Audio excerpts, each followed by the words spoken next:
Okay, so this is my spider cow that I created.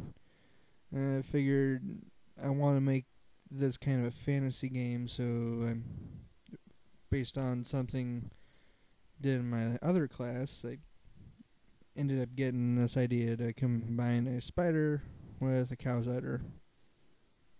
That and my friend's comment while I was working. And here I'm loading in my character. I haven't actually done any new work on him since the last module, but I figured I'd show him now I'm using a different screen capture program because you can see the model a lot better. Spin it around for you.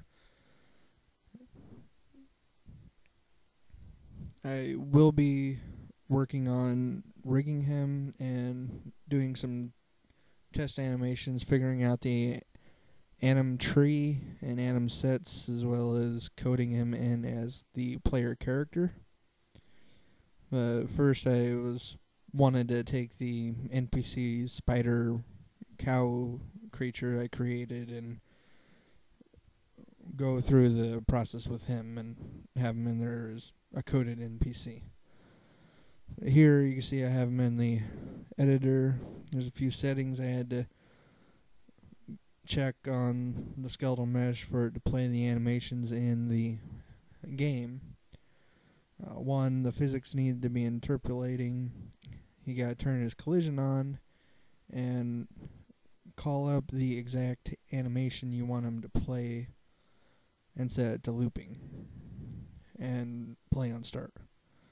Here you can see my buildings are modular. Figured I'd actually show how they're built this time. And this corner piece here, I use the same corner piece over here. You just go into the options in the editor and apply a different material to the object.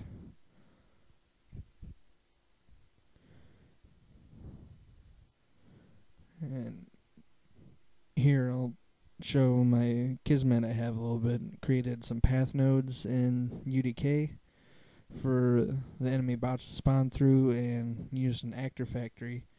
You want to use UT pawn if you're using Unreal's base code and models for AI, and set it to deathmatch AI. Also, I got matinee on another one of my skeletal mesh spider cows to create kind of a looping walk animation with them. And I created a few code changes as well. Here you can see some of the gameplay. The Kismet's got rid of the user interface for now and set the camera to behind view. You'll see the enemies gave them the jump boots, so they kind of rocket up to you on the screen. And pretty well actually attacked me this time. They usually are not doing like a team deathmatch style. You see my animations for the spider cow creature are working in the game. Although this is all played through Kismet right now, I will, by the end of the next module, I plan on trying to figure out how to code the animation in instead.